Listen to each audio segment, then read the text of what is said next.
Want to go far in business and in life? You can't do it alone. The secret is expanding your network of personal relationships, building friendships, connecting on an intimate level, away from the office, over a coffee or cocktail. Welcome to All In with the real Nate Payo. The show that asks what happens when you go all in and leverage the power of your network of personal relationships. Hello, and welcome to the All In podcast with Nate Payo. Of course, I'm your host, Nate Payo. I'm sitting today with a really cool guy that's been around in the CrossFit world for a long time. His name's Jason Khalipa. He's a professional athlete, philanthropist, author, father. You're doing a bit of it all. You're also a author of a book and a host of 2 podcasts. You've got like a ton of things going on, don't you? A few different verticals of the business. Yeah. Yeah, cool. So for people that aren't really familiar with CrossFit, Jason was like one of the first, I think, big names to come out when it was taken off in the CrossFit world. And when I first got plugged into CrossFit, I decided I wanted to go take a level 1, which was this idea of like you go into this like 2-day seminar and you get trained and you could go out and become a coach. And at the time, like CrossFit was still pretty new. This was in like 2009. So if you did CrossFit, you kind of knew everybody in the CrossFit world, or you knew of them. And Jason was one of my instructors. He probably doesn't remember me because there's been probably a bazillion people have come through. But what was really cool, I think, about that time period was just this whole idea of community. And what set that apart was like you would go to a gym and you didn't want to leave. Like there's this big FOMO moment. Like if you left the gym, you were going to miss like seeing your friends and a chance to work out. So that was like a really cool time. And that was really my first introduction to Jason. So welcome to the show, Jason. Yeah. Thanks for having me. I appreciate it. We're, we have a few different verticals of our business. We have a few different things going on. We can talk about whatever you want. Okay, cool. So I'll start off with my first question to get the conversation going is the word lucky. You know, do you believe people are lucky, or what are your thoughts around luck? I mean, Guy Raz talks about this a lot on how we built this. At the end, he always says, hey, was it luck or was it hard work? And I think you could say that some people are given a little bit more opportunity, potentially because of how they grew up, what resources they have, what connections they have. Timing plays a big factor, but I think at the end of the day, people do get more lucky than others, but maybe that luck is a byproduct of recognizing the opportunity and pursuing it. And I think that, yes, there's definitely such a thing as luck. There is. But I don't think it's just like, oh, I won the lottery luck. It's more like, I'm lucky to have been raised this way. I'm lucky to have had these experiences to lay the framework for me to make this decision, which laid the framework for this decision and that decision. So if that makes sense. It does make a lot of sense. Like, the right place and the right time is people say that always, oh, that person just got lucky because they're in the right place at the right time. But aside from like where your starting point is in life, you have choices and decisions that take you places. And if you are like pursuing things, you start putting yourself in positions to have more positive outcomes come out. So like, you could, let life happen to you, or you could be a little bit proactive to it. And the more proactive you are, I think the more blessings you're going to have. And if you just kind of keep pursuing them, you tend to have luck fall in your way, in a sense, like creating your own luck to some extent. Yeah. Yeah. Cool. So you've been,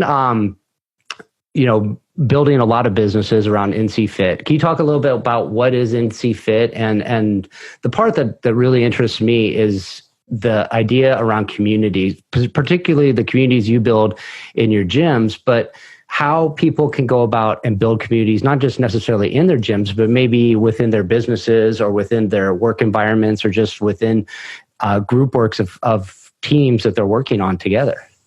Yeah, I mean, so NC Fit, we opened in 2008 out of college, and we have 3 primary verticals of our business. We have open to the public gyms, which are all closed right now, which is not very fun.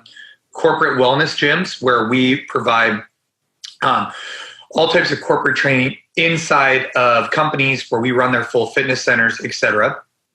And then we have a third vertical, which is our digital, which we have a business to business product where it's our session plans and programs we sell to other gym owners to use. And then also we have an end consumer product for people who want to train in their garage, at home, anywhere on the road. We have, in my opinion, a phenomenal product for the end user as well. So that builds up the business. And then with that, you talk about community, you talk about things like that. I mean, we have quite a few locations, and the glue is the coaching, engaging. We use private Facebook groups a lot, but I mean, it's really one handshake, one engagement, one experience at a time. And I think that's really important, especially in like retail, is that just because someone's paying you a monthly membership, you have to renew your member every single day. And they're one bad experience away from never coming back. And I think with that mindset, you're always trying to over-service, and that's been helpful for us. Yeah. A community can change a lot. Like if you had a gym with 5 members in it, you have a dynamic that's occurring. But you add 2 or 3 other people, the dynamic changes with the new personalities that come in, and the dynamics change when you get to 20 people, when you get to 200 people. Like, is there a method that you help these other coaches kind of adjust to the changing dynamics with their culture? And I mean, to me, sometimes it grows, it gets a life of its own. And like, hey, you want to own a gym, and all of a sudden there's this community of people that they're making up how the whole thing functions, and you're kind of the leader of it, but it does have a bit of a life of its own than maybe what you intended. Yeah, of course. And the bigger the group, the harder it is to manage. I mean, group management is really important. Understanding how to, be a coach and shepherd the class in such a way that's constructive and people are having fun and making it dynamic. But then outside of class, right? People are coming in for the best hour of their day. And so it's really important for us to make sure that when they walk in the door to the moment they leave, they have multiple different touch points from multiple different people that are all focused on the exact same criteria, the exact same thing, to ensure they have the best experience while they're there. And this is done by streamlining our approach, having very consistent manuals and things like that we go after. But then also, like, that's the formal stuff. The informal stuff is knowing, hey, is this person's birthday? Are they a huge Cal Bear fan? Let's talk about that at the front desk. Let's discuss these things. And part of the way we do that is in the beginning of each class, not every class, but most classes, it'd be like, hey guys, quick question. We're just curious. What would you rather have? A steak or fish? Or, what's your favorite restaurant in the local area? Or something to kind of create conversation. What's your, favorite mascot of a school? And this is just a way to kind of create an icebreaker and create a conversation. And what you'll end up finding is that some guy will say, oh, my favorite restaurant's whatever. Someone else like, oh yeah, me too. And then all of a sudden they have a commonality that they start creating a connection. And the more connections we can build inside of this gym, the better, because the more glue that creates to our community. Mm-hmm. I love that of like, you build a connection with somebody by having something relatable to them. And a lot of times, like, you go into anywhere new the first time and you're like intimidated. You're like, who are all these people that I don't know, that they all know each other? And you walk in. And that was the one thing I think I noticed when I first started going to the CrossFit gym I used to go to, was the first day I walked in, somebody welcomed me and said, hey, how are you doing? I'm so-and-so. And then like, you felt welcome. You felt like it was okay to be there. But then after time, you started like having conversations with other people about other common interests.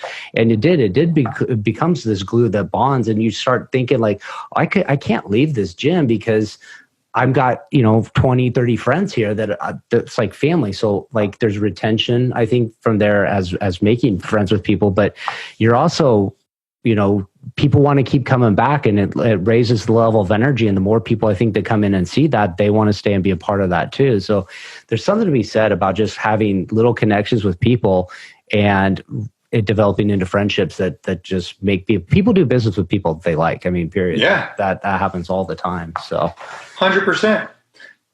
What, right now you mentioned that the gyms are shut down and we're in the COVID-19. Where do you see like the future of post-COVID? What does a fitness center look like post-COVID-19 to you? Probably a different landscape. You have the, LA Fitnesses of the world that are one model. You have the boutique fitness, and then you have the personal training model. Right now, they're all kind of being determined as one, which is which is tough because we're not going to be able to open for months and months. That being said, after we do open, I'm very concerned that the restrictions will be so restricting that it wouldn't even make sense to reopen. That's what I'm concerned about. So, take, our model. We base our model off one person per every, let's just say 100 square feet. We can fit 20 people per class. We have this many classes per day, and we base our financials based on that. But if all of a sudden the requirement becomes one person per every whatever, and you have to have certain protocols, so you can only have, 5 class days instead of 10.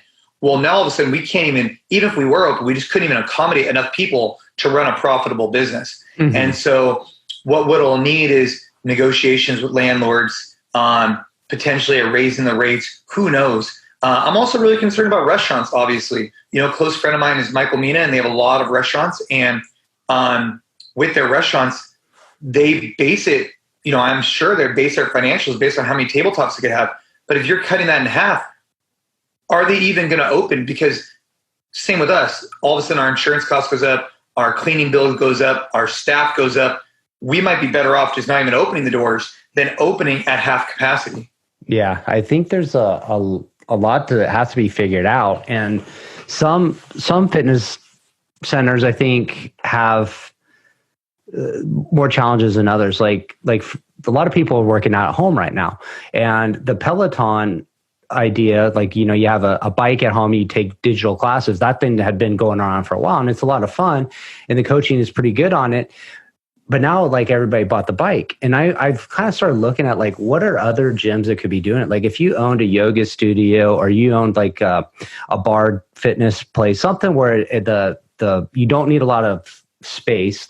In your gyms, people are moving from maybe a pull-up rack to a squat bar to running around the block. So there's a lot more logistics to worry about. But if your logistics are simple, just adding in a Zoom class with some remote subscriptions, I think, is an easy way for people to double their income. Is just basically hey, if I can have $150 membership for the people that come in person and sell it online for $15 a month for people remotely, and get a few 100,000, maybe 1,000 subscribers remotely, you could easily kind of increase your income and maybe bridge that gap. But do you see that being an option?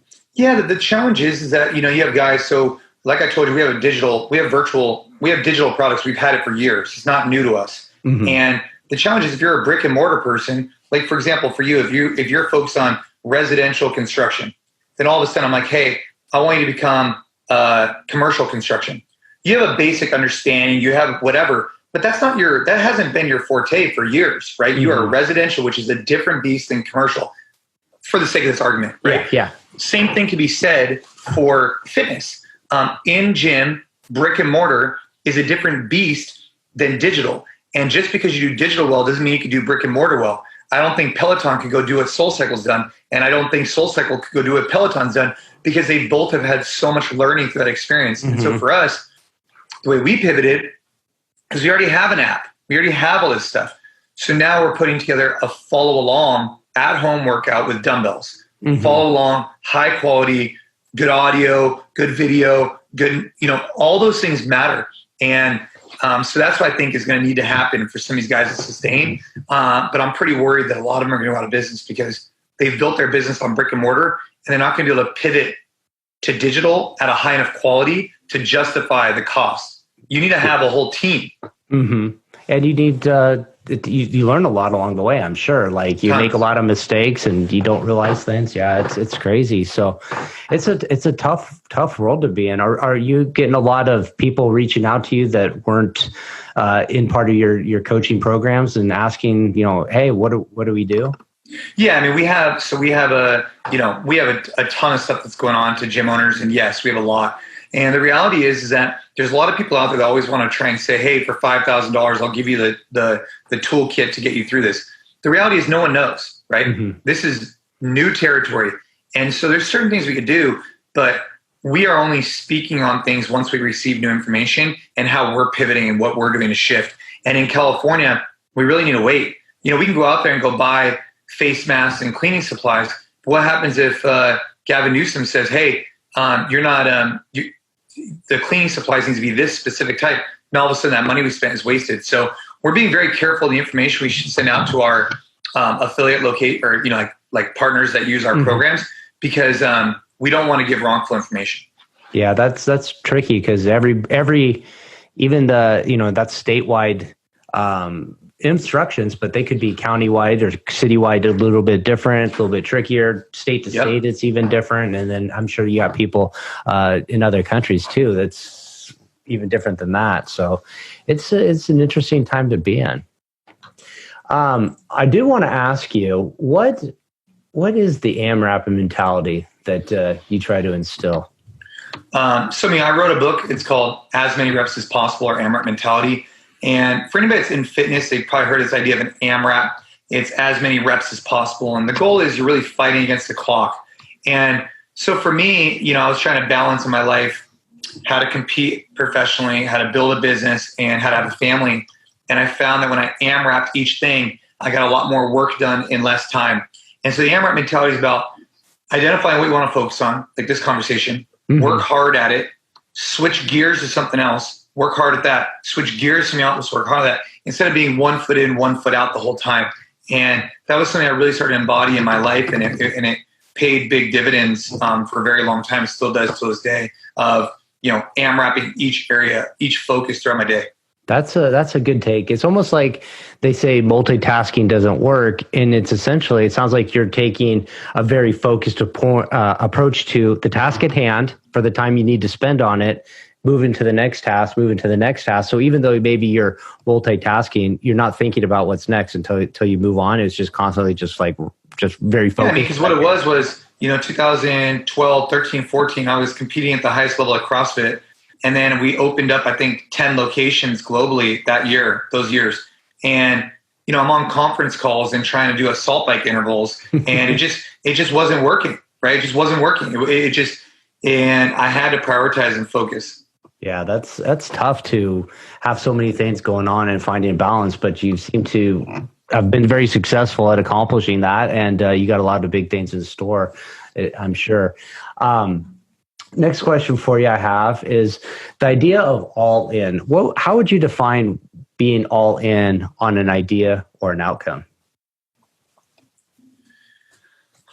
I would say that you have earned your confidence to make a decision. So meaning, I talk about this thing of perceived confidence versus earned confidence. I think earned is like, if I want to lift a 100-pound barbell, I start off with 10 pounds. Then 20, then 30, then 40, and I build.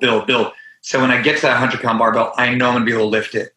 Same thing applies with anything in business. You can earn your confidence through many reps, many learning experiences. Then you have this thing like perceived, where you could tell yourself you're prepared, but you're not. And that'd be the equivalent of like you and I going and trying to fight, Floyd Mayweather in a boxing match. We could tell ourselves all we want that we're going to knock him out.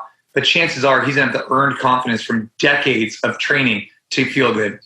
I think once you have the earned confidence and you're ready, then you could go all in. Meaning you have the framework and the foundation to say, hey, this is where we're going, and we're all in based on all these previous experiences. I know this is the right path. Yeah, you have to do like set a base of whatever you're at, have some experience to it that you become competent in what you're accomplishing. So I like that definition. Yeah, thanks, man. Your plans have probably been changed quite a bit in the last few months, but prior to this, what would you said? What's next for Jason Khalipa? Where are you taking the next 5-10 years? Where do you want to be? It's tough because our brick and mortar, we have a lot of locations, and we're opening up new ones with a big box gym. We're about to have a grand opening. Last week we were supposed to have a grand opening. That surely didn't happen. And so I'd say that right now, our real focus is getting in line with what I believe in, which is we have great products for in the gym. We also have great products for outside the gym, and go out there and have a singular message on getting people off the couch, using these follow along programs, and focusing on what we're uniquely good at, which is delivering fitness to people, whether it's in our gyms or at home. And that's what we're going to be focused on, and we're going to stick with it. So if I was at home and I didn't know much about fitness, but I knew I wanted to do something and I wanted to get off the couch and I can't go to the gym, I can't find a trainer because of everything going on, and I'm looking at your app, like what's going to compel me to pick your app, like as a newcomer? Like, can I expect to be overwhelmed, or is it going to be easy to jump in and kind of figure it out and roll with it? It's a good question. I mean, I think the reality is that we have pivoted to follow along dumbbell workouts. So you grab a set of dumbbells. If you have 2 sets, even better. And you follow along with me or one of our other coaches. And you literally just do what we do, from a warm-up to a strength work to a Metcon or a conditioning workout. We also have mobility built into our app. So if you want to increase range of motion, we've partnered with the Ready State to be able to do it. And I think that's a really unique value proposition for someone. Grab a set of dumbbells, watch these videos on your computer, on the TV, and we got you taken care of. So that's where we're at, and I think it'll continue to grow. It's taken us a while to get to this point, but I'm excited about it. It is pretty cool, and it's like almost like taking it back to like the simplest thing. Just like you just need one little thing that's heavy, and move with it in a manner, and you don't have to have crazy wild stuff with like, I think a lot of times people get so caught up in like that the everything has to be grand and it has to be crazy and it has to be like gnarly Spartan racy, like a million things. It's like, no, it's 2 things, and it can be just body weight and a dumbbell, and do that every day. Smoked. Yeah. And the thing about it is I'm bringing, I got introduced to the fitness space big time when I was 14, right? So that's 20 years. For well over half my life, I've been in the trenches in a gym. Like not like hypothetically. Like, no, I'm talking like in the conventional gym, in the traditional CrossFit space, powerlifters, weightlifters. I've met with everybody because I was trying to get better as a professional athlete. Mm-hmm. And at the end of the day, where I'm at as a 34-year-old dad of 2, husband and business owner, is I want to grab a set of dumbbells and I could stay in really good shape and I could look pretty strong. I could look good, feel good if I do this workout and I eat appropriately. And it's not rocket science. You just have to follow along with the program. Yeah, I love that. It's just stick to the program and keep it simple. So that's it. Awesome. Well, somebody wants to find your app. They want to find your website. Where can they find you, and where should I direct them to? The best place is just nc.fit. From there, you got a lot of options, but nc.fit. There's no .com. It's just nc.fit. And, we can go to our virtual. We can go to our in-gym. We have corporate wellness. There's a lot going on, but the virtual is really where I believe we can make a big impact on the world. And so I'm really excited about it. That's exciting. I'm happy to see that the virtual thing's taken off well for you. Yeah, appreciate you coming on the show. Of course. I hope you have a great day. Yeah, thank you. Make sure to visit our website, therealnatepeo.com, where you can subscribe to the show on iTunes, so you'll never miss an episode of All In. While you're at it, if you found value, we'd appreciate a rating on iTunes, or if simply tell 2 friends about the show. Looking to connect? You can find Nate Peo on LinkedIn or Instagram.